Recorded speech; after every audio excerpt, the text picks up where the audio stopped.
Bueno, buenos días. Mi nombre es Osma Guadalupe Hernández Blanco. Vengo a hablarles sobre la fisiología del aparato respiratorio del grupo 303. Vamos a empezar a hablar sobre las leyes de los gases. La primera ley de la que hablaremos es la ley de Boyle. Esta ley establece que a una temperatura constante el volumen de una masa fija de gas es irreversiblemente proporcional a la presión que ejerce. Esta quiere decir que si el volumen aumenta, la presión disminuye y si la presión aumenta, el volumen disminuye. Eh, para expresiones matemáticas se puede expresar como PV es igual a K, que la K es el constante, la P es la presión y la V es el volumen. Se supone, pues existen varios ejemplos para poder describirla. Entonces vamos con la segunda ley, que es la ley de Charles. Esta ley se establece que a una temperatura constante el volumen de la masa fija de gas es irreversiblemente proporcional a la presión que ejerce. ¿Qué quiere decir? Que si el volumen aumenta, la presión disminuye y si la presión aumenta, el volumen disminuye.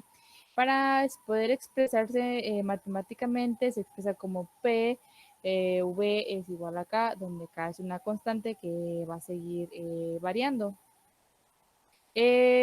También donde aquí P representada como presión y la V es un volumen.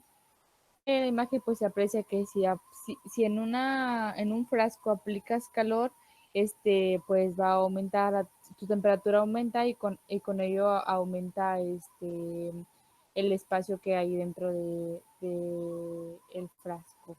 Y ahora vamos con la siguiente ley, que es la ley de Gay-Lussac. En esta ley se determina que a un volumen constante, la presión de un gas es directamente proporcional junto con su temperatura. Como ya se mencionó, pues la temperatura pulmonar provocará que los gases inhalados tengan una mayor presión hacia los pulmones. La siguiente ley es la ley de Dalton. En esta ley se afirma que la presión barmotérmica es la suma de dos presiones parciales individuales. En el caso de un aire seco, la mayor parte de presión barmométrica a nivel del mar es 760 miligramos de mercurio y se debe a la aparición del nitrógeno y al oxígeno. Es la ley de Han-Pussy, que en esta ley se habla en el caso de la fluidez suave, que es acerca de un flujo laminar o un flujo en esta ocasión del flujo sanguíneo. Dice que el volumen de este está dado por la diferencia de la presión dividida por la resistencia viscosa. Esta resistencia depende linealmente de la viscosidad y de la longitud que tenga, pero la dependencia de la cuarta potencia del radio, que es exageradamente diferente. En la ley se ha encontrado que razonablemente de acuerdo con los experimentos para líquidos uniformes, donde no se aprecian turbulencias. Los flujos laminares de estos se desarrollarán en unos tubos cilíndricos y se puede deducir que las relaciones entre la intensidad del gradiente de presión y la resistencia o la fuerza de fricción que actúa sobre las capas de la envoltura. Bueno, seguimos con la ley de Henry. En esta ley enuncia que a una temperatura constante, la cantidad del gas que está disuelta en un líquido es directamente proporcional a la presión parcial que ejerce ese gas sobre cierto líquido. Matemáticamente está estructurado con la fórmula siguiente: pi, donde pi es la presión parcial de gas, donde CI es la concentración de gas y donde KH es la constante de Henry, que esta depende de la naturaleza del gas, la temperatura y el líquido. Y después vamos con la siguiente ley, que es la ley de Fick. En esta ley se enuncia que la que la transferencia del gas a través de la membrana es inversamente proporcional a su espesor y está directamente proporcional a la superficie del intercambio en centímetros cuadrados. También dice que al gradiente de presiones parciales a cada lado de la membrana y que al coeficiente de difusión del gas, que aquí se establece que la D es una constante, esta característica de diferentes tejidos o gases, y es directamente proporcional a la solubilidad del gas e inversamente a la raíz cuadrada de su espesor molecular. Entonces vamos con la siguiente ley, que es la ley de Blaise. En esta ley se postula que de más grande sea el radio de una esfera, mayor será la tensión necesaria en la pared para soportar una presión. En una situación de equilibrio, la tendencia a mayor presión es expandir una burbuja que equilibrará la tendencia de la presión superficial la llevará a un colapso. Después vamos con la siguiente diapositiva, que es acerca de la ley de ventilación y perfusión. En esta, pues se relaciona con el intercambio gaseoso. En esta se explica que se grafican dos cosas, que es el aire y la sangre. Mientras que el gas sube y la presión hidrostática hace que el líquido baje, en este caso el líquido, pues hablamos de la sangre. Entonces en el pulmón habrá aire arriba y la sangre estará en la parte de abajo. Entonces, a esto, el aire tiene que pasar por la sangre y como existe pues menos sangre en la parte de arriba y pues obviamente existe más en la parte de abajo, se va a dar la vasodilatación. Mientras que en la parte de abajo existe el líquido que es la sangre, pues entonces habrá menos ventilación. A este procedimiento que ya mencioné anteriormente, pues se le llama el procedimiento de ventilación. En relación al aire que circula y la perfusión es en relación a la circulación en el pulmón, a la circulación que se dará en el aire, del aire que se dará dentro del pulmón. Después vamos con la siguiente diapositiva, que hace referencia a los volúmenes y las capacidades pulmonares. En se habla sobre la ventilación pulmonar. Puede estudiarse registrando el movimiento del volumen del aire que entra y sale de los pulmones, que esto se calcula con la espirometría. Los volúmenes,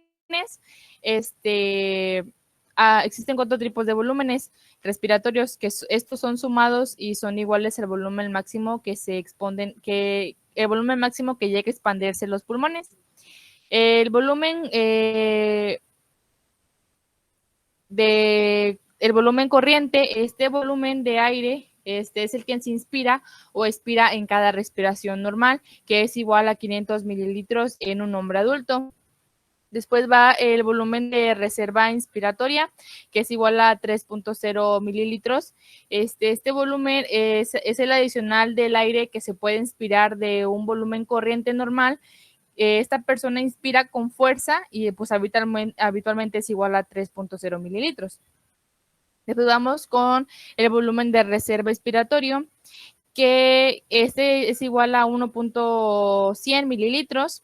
Este es el volumen adicional máximo de aire que puede expirar un hombre adulto. Este es mediante la expiración, obviamente es forzada, de volumen de aire que será igual a 1.100 mililitros. Después vamos con el volumen residual. Este es el volumen de aire que queda en los pulmones después de la expiración que fue más forzada. Y su volumen es promedio entre 1.200 mililitros. Después vienen pues las capacidades vitales, que es igual a 4.600 mililitros, la capacidad inspiratoria, la capacidad expiratoria, la capacidad pulmonar total. Aquí menciona que la capacidad inspiratoria es igual a la velocidad de corriente más el volumen de reserva inspiratoria. Acá está la capacidad de aire que una persona puede inspirar, mientras que en la funcional es igual al volumen de reserva expiratoria más el volumen residual. Esta es la capacidad de aire que quede en los pulmones al final de una expiración normal, mientras que la capacidad vital, en esta se habla que es igual al volumen de reserva inspiratoria más el volumen corriente más el volumen de reserva expiratoria. Esta es igual a la capacidad que resulta ser la cantidad máxima de aire que puede expulsar una persona, mientras que la capacidad pulmonar total, esta se dice que es el volumen máximo del que se puede expandir los pulmones con el máximo esfuerzo que pueda hacer una persona, que es igual a la capacidad vital más el volumen residual. Vamos con la siguiente diapositiva, que habla acerca de las propiedades físicas de los pulmones. Aquí se habla que para que un pulmón pueda darse la inspiración, pues necesitan expandirse al momento de lo que también se puede hacer la inspiración, y la expiración es la contracción y la dilatación. Cuando entra el aire, se hace una distensibilidad elevada. Para que la expiración del pulmón deba hacerse pues más pequeño, es para liberar la tensión que hay y presenta elasticidad. Esa es una de las propiedades que tiene, la propiedad de la elasticidad, que se refiere a que puede expandirse y así regresa a su forma normal. Otra de las propiedades es la tensión arterial. Esta evita la sobredistensión, o evita que el pulmón se sobredistense. Mientras que el líquido alveolar también es una propiedad. Este tiene un fosfolípido que ayuda a la función de disminuir la tensión superficial. Esto es producido por los neumocitos del tipo 1. Después vamos con la siguiente diapositiva, que es acerca de los quimiorreceptores. ¿Qué son los quimiorreceptores? Estos existen y sirven para controlar la respiración. Esto es aparte, porque también existe otra funciones, otra que es el centro respiratorio, que también es el encargado de regular la respiración. Existen los quimiorreceptores periféricos. Estos se encuentran fuera del encéfalo. Estos modifican el oxígeno en la sangre, así como también la concentración de iones de hidrógeno. Estos también transmiten señales nerviosas al centro respiratorio del encéfalo, y pues regulará la actividad respiratoria. Después vamos con la siguiente diapositiva, que habla acerca de los barroreceptores. ¿Qué son los barroreceptores? Pues este es otro tipo de mecanismo que nos va a ayudar a controlar la presión arterial. Estos están ubicados en las paredes de varias arterias sistémicas que son de gran tamaño, y el aumento de la presión arterial estará en los barroreceptores, que transmiten las señales hacia el sistema nervioso central, pero también se dividen o se encuentran en las paredes carotídeas. Vamos con la siguiente diapositiva, que habla acerca del equilibrio ácido-base. En este tipo de equilibrio ácido-base, pues es muy importante, ya que la sangre tiene una importante propiedad, que es su grado de acidez o alcalinidad. Esta se indica mediante la escala del pH. Es el elevador neutro. Si el pH está entre 7.35 y 7.45, la sangre es ligeramente, es ligeramente básica o ligeramente ácida. La acidez de la sangre aumenta cuando la concentración de los compuestos ácidos se eleva, ya sea porque se ingirieron o se producieron unas circunstancias que la llevaron a elevarse, y la concentración de sustancias básicas, la alcalinidad en el cuerpo disminuye. El equilibrio ácido-base de la sangre se controla con presión. El organismo utiliza pues distintos mecanismos para regular el equilibrio ácido-base de la sangre. Uno de esos mecanismos para este equilibrio es la liberación del dióxido de carbono por parte con ayuda de los pulmones, la intervención también de los riñones, los sistemas estabilizadores de pH y pues como ya lo mencioné, de igual manera pues los pulmones. Después vamos con... son algunos tipos de alteraciones en las ideas, que es la acidosis. Pues la sangre tiene demasiado ácido y lo que hace una disminución de pH sanguíneo, mientras que la alcalosis es cuando la sangre posee una, una disminuida de una disminución de la alcalinidad, lo que hace que haya un incremento en el pH sanguíneo. Vamos con la siguiente diapositiva, que habla sobre la gasometría arterial. Esta se encarga de medir la acidez mide la acidez, los niveles de oxígeno y el dióxido de carbono en sangre, específicamente pues de una arteria.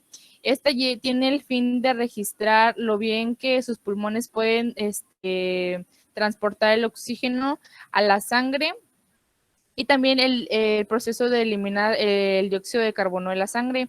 A medida que la sangre pasa por los pulmones, el oxígeno se desplaza hacia la sangre, perdón, y el dióxido de carbono, pues antes de que entre en los tejidos del cuerpo, se mide pues la presión parcial de oxígeno y mide la presión del oxígeno disuelto en la sangre. Y bien, que pues se encarga de, pues ya mencioné, medir la presión del oxígeno que se encuentra en nuestra sangre y puede desplazarse desde los pulmones hacia la sangre.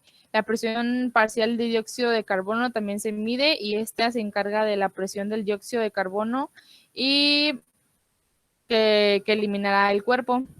Bueno, vamos con la siguiente. Habla acerca de la curva de disociación de la hemoglobina. Esta curva de disociación de la hemoglobina es una curva de forma sigmoidea. Tiene forma, asemeja a una S y surge de la representación del porcentaje de oxígeno en la hemoglobina. En función de la presión parcial de oxígeno, la curva muestra un aumento progresivo del porcentaje de la hemoglobina con oxígeno a medida que aumenta la presión parcial de oxígeno sanguínea. Existen algunos factores que mantienen la forma sigmoidea y estas desplazan la curva de disociación de la hemoglobina hacia otra dirección. Cuando la afinidad de la hemoglobina por el oxígeno disminuye, la curva se desviará hacia la derecha y la presión parcial de oxígeno aumenta. Cuando la afinidad aumenta, la curva se desplaza hacia la izquierda y la presión parcial de oxígeno